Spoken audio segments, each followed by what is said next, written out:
Assalamualaikum warahmatullahi wabarakatuh. Perkenalkan, nama saya Salma Dwi Septianingrum. Nomor induk mahasiswa 200205116. Saya dari kelas 20A3 D3 RMIK. Di sini saya akan menjelaskan tentang anatomi fisiologi dan patofisiologi sistem urinaria.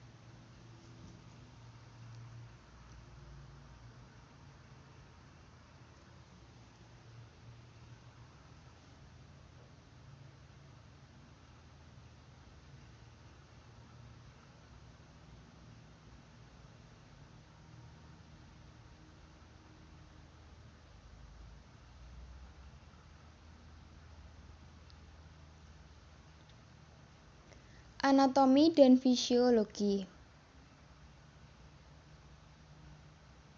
Sistem urinaria, yaitu sistem terjadinya proses penyaringan darah sehingga 1. Darah bebas dari zat-zat yang tidak dipergunakan oleh tubuh. Yang kedua, menyerap zat-zat yang masih dipergunakan oleh tubuh. Sistem urinaria terdiri atas 1. Ginjal, mengeluarkan sikret atau senyawa yang dihasilkan oleh kelenjar urin. Yang kedua, terdapat ureter, menyalurkan urin dari ginjal ke kandung kemih. Yang ketiga, kandung kemih sebagai penampung urin.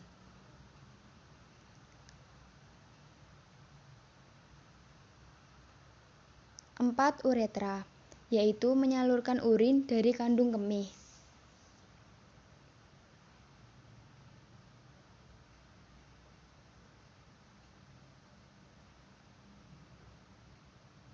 Satu. Ginjal.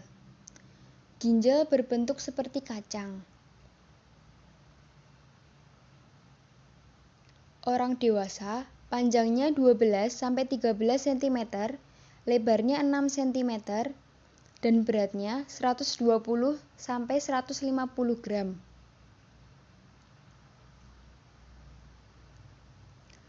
Permukaan atas dan bawah serta pinggir korteks ginjal berbentuk konveks, sedangkan pinggir medialnya berbentuk konkav karena adanya hilus. Hilus yaitu tempat arteri pulmonalis, vena, bronkus, dan saluran limfe masuk ke dalam paru-paru.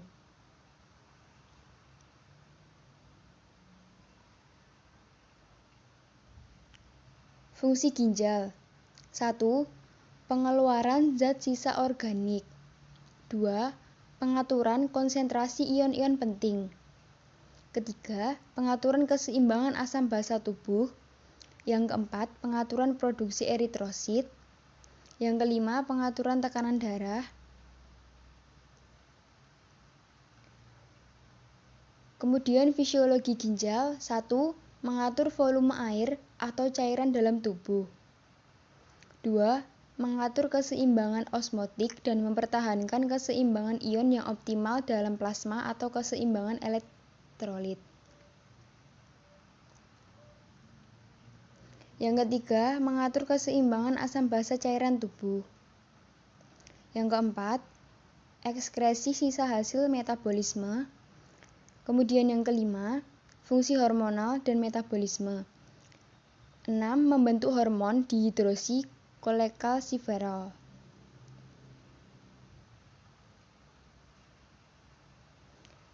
Yang kedua ada ureter, yaitu merupakan lanjutan pelvik renal menuju distal dan bermuara pada vesika urinaria. Panjangnya 25-30 cm, terdiri dari dua bagian. Yang pertama, pars abdominalis atau berada di dalam rongga abdomen. Yang kedua, pars pelvina atau di dalam rongga pelvis. Lapisan dinding ureter terdiri dari 1.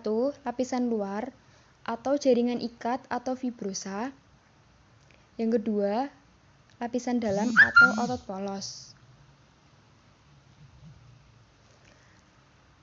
Yang ketiga, kandung kemih atau vesika urinaria, yaitu kantung berongga yang dapat diregangkan dan volumenya dapat disesuaikan dengan mengubah status kontraktil otot polos di dindingnya.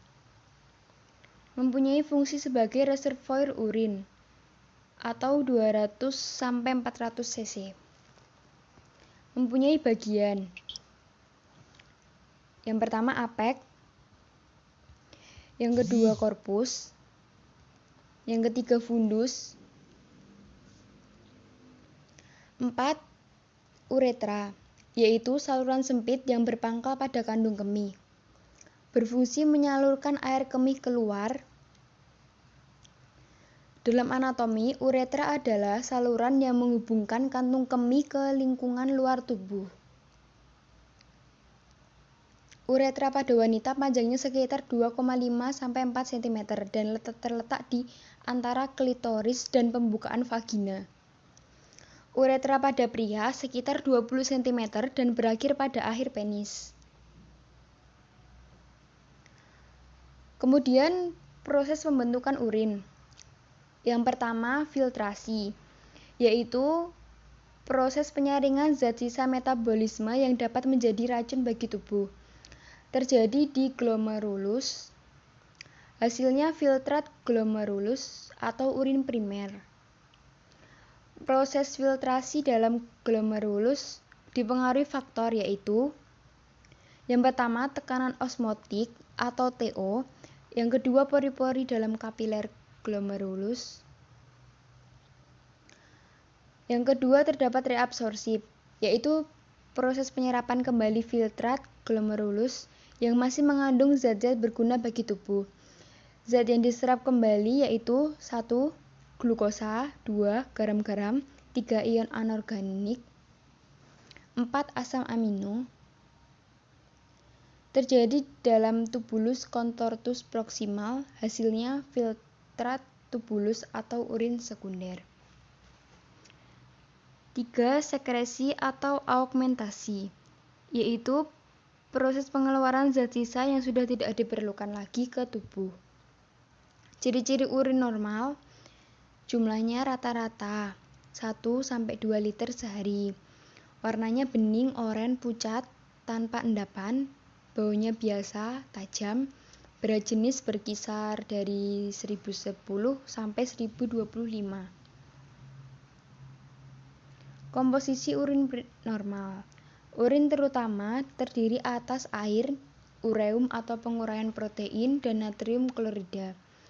Jumlah persen air dan benda padat dalam urin adalah air 96%, benda padat 4% atau terdiri atas ureum 2% dan produk metabolik lain 2%.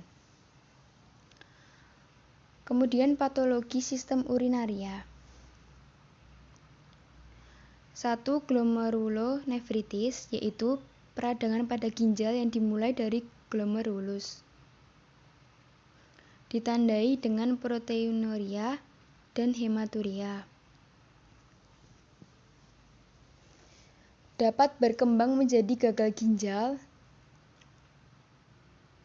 Yang pertama, glomerulonefritis akut, dan yang kedua, glomerulonefritis kronis. Kemudian yang kedua terdapat sindrom nefrotik, yaitu suatu sindroma yang terjadi akibat berbagai penyakit yang menyerang ginjal dan menyebabkan 1. Proteinuria atau protein di dalam air kemih. Kemudian yang kedua menurunnya kadar albumin atau protein utama darah dalam darah. Kemudian yang ketiga penimbunan garam dan air yang berlebihan. Kemudian yang keempat meningkatnya kadar lemak dalam darah. Yang ketiga, terdapat nefritis, yaitu peradangan ginjal, ditandai dengan hematuria atau darah di dalam air kemih, proteinuria atau protein di dalam air kemih, dan kerusakan fungsi ginjal yang tergantung kepada jenis likasi dan beratnya reaksi kekebalan. 4. Terdapat gagal ginjal atau renal failure, yaitu penyakit di mana fungsi organ ginjal mengalami penurunan. Penyebabnya yaitu kencing, batu tumor, kanker, kista, dan glomerulonefritis. Yang pertama terdapat akut. Penyebabnya kencing sakit, demam, kencing sedikit, kencing darah atau merah. Kemudian kelainan urinnya, protein, darah, sel darah putih, bakteri. Kemudian kronik. Penyebabnya lemas, tidak ada tenaga, nafsu makan kurang, mual, muntah, bengkak, kencing berkurang, gatal, sesak nafas, pucat, atau anemia. Kemudian yang kelima, terdapat pyelonefritis, yaitu infeksi bakteri pada salah satu atau kedua ginjal, disebabkan oleh Escherichia coli, atau paling sering. Gejalanya yaitu demam, menggigil, mual, dan muntah. Kemudian terdapat hidronefrosis, yaitu penggembungan ginjal akibat tekanan balik terhadap ginjal. Kemudian yang ketujuh ada batu ginjal, yaitu massa keras seperti batu yang terbentuk di sepanjang saluran kemih dan menyebabkan nyeri, pendarahan, penyumbatan, aliran kemih atau infeksi. Yang kedelapan vesicoureteral reflux, yaitu aliran balik urin dari kandung kemih ke ureter. Kemudian yang ke-9 ada cystitis, yaitu radang kandung kemih, disebabkan oleh yang pertama infeksi bakteri, yang kedua penggunaan alat semprot pembersih genital wanita, yang ketiga penggunaan tabung kateter dalam jangka waktu lama sebagai komplikasi penyakit lain. Kemudian yang ke-10 ada uretritis, yaitu peradangan pada uretra atau saluran kencing. Penyebabnya yaitu bakteri E. coli. Gejalanya ada darah pada urin, nyeri, demam, gatal, bengkak pada penis atau daerah selakangan, rasa sakit pada hubungan seksual. Kemudian yang ke-11 ada struktur uretra, yaitu penyempitan lumen atau saluran di dalam pembuluh uretra karena fibrosis atau terbentuk jaringan ikat pada dindingnya. Penyebabnya kelainan bawaan, operasi, infeksi. Kemudian terdapat diagnosis dan perawatan pada penyakit sistem urinaria. Pengobatannya, yang pertama, hindari obat-obat nephrotoksik atau obat yang mengganggu fungsi ginjal. Kemudian yang kedua ada penyesuaian dosis obat-obatan. Yang ketiga ada persiapan terapi pengganti ginjal. Sekian dari saya. Bila ada kesalahan kata saya mohon maaf.